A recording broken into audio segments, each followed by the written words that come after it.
Au nom du Père et du Fils et du Saint-Esprit. Amen. La parabole du riche et de Lazare. La vie du riche se déroule de manière faste. L'on pourrait dire, il a réussi.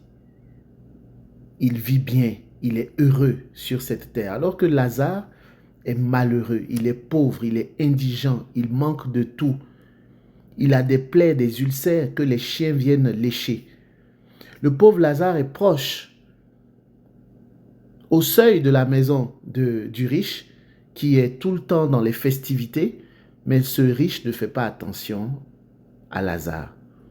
La mort survient et tous les deux, après la mort, vivront également dans une vie qui est complètement contrastée. C'est-à-dire que Lazare se retrouve avec Abraham au paradis, dans le bonheur éternel, dans la béatitude céleste, alors que le riche, qui était dans le bonheur sur terre, se retrouve en enfer. Il se retrouve dans le malheur éternel. Le contraste qu'ils ont vécu, le contraste de leur vie sur terre, je dirais, se poursuit dans leur vie après la mort. Mais là, il y a un retournement de situation. Il y a un renversement. La merveilleuse prière de la Sainte Vierge Marie dans le Magnificat le dit également en Luc 1, versets 52 et 53. Il renverse les puissants de leur trône, il élève les humbles, il comble de bien les affamés, renvoie les riches les mains vides.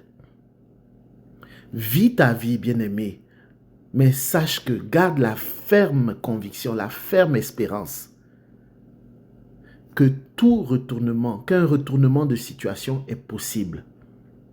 Ne l'oublie pas. Le nom Lazare signifie Dieu vient en aide. Dieu te vient en aide. Dieu te vient en aide. Quelle que soit la situation que tu vis, quel que soit le malheur qui frappe ta maison, Dieu te vient en aide. Et Abraham répond à Lazare qui le supplie de le laisser avertir ses frères. Abraham lui répond dans l'évangile de ce jour, ils ont Moïse et les prophètes qui les écoutent. Ça, c'est la parole de Dieu, la loi et les prophètes. Il s'agit de la parole de Dieu, de l'Ancien Testament, on pourrait dire. Mais il s'agit des Saintes Écritures.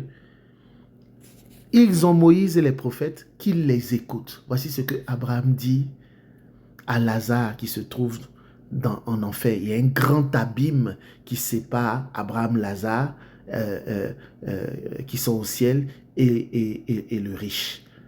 Alors c'est une parole qui nous est adressée, à nous également. Nous avons Moïse et les prophètes. Nous avons la loi et les prophètes. C'est à nous de les écouter. C'est à nous d'écouter les Saintes Écritures, de nous mettre à l'école de Jésus, de méditer les Saintes Écritures quotidiennement, de prier les Saintes Écritures et de les mettre en pratique, de les écouter. Que la paix et la grâce de notre Seigneur soient votre partage en ce jour, au nom du Père et du Fils et du Saint-Esprit. Amen.